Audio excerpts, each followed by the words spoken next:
So what specific advancements in IVF technology has been developed to improve the success rates for women over 40? Fantastic. A few things.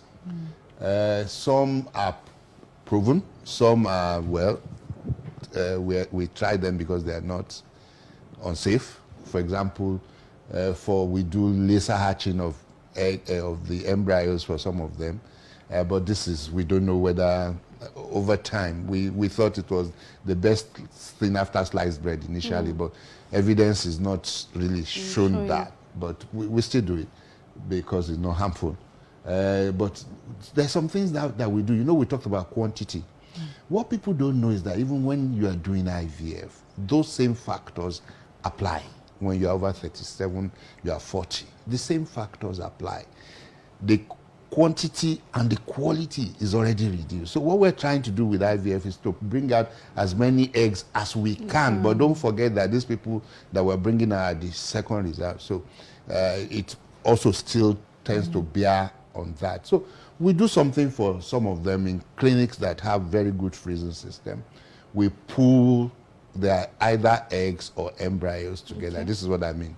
And so, you know, normally in IVF, you use drugs. When you get the embryo, that's fusing the sperm and the egg together, we do a transfer. But in this kind of people, because they don't have many eggs, and 1, 2, the quality is not so great. So what we try to do is do about 2, 3 cycles, and then freeze them, and then bring out the best out of them to transfer, so that we can reduce the time. Instead of just, if you, for example, such a woman produces only 3, 4 eggs, and by the time you're getting to the time you want to transfer, you have only 2 to transfer. But at that point in time, those are the 2 that you have. You can't choose. But imagine that, okay, let's say even she makes 2 times 3, so you have 6. So you can choose the best 2 out of the 3 to transfer. So we can pull.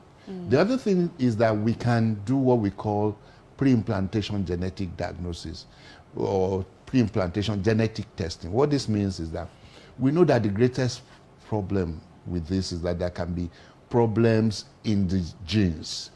When what we said, sperm and egg come together, they form an embryo. The only thing they exchange is DNA.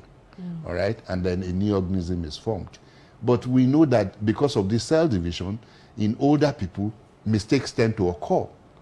And therefore, we see things like Down syndrome, you know, the Mongol, we see all kinds of congenital malformations.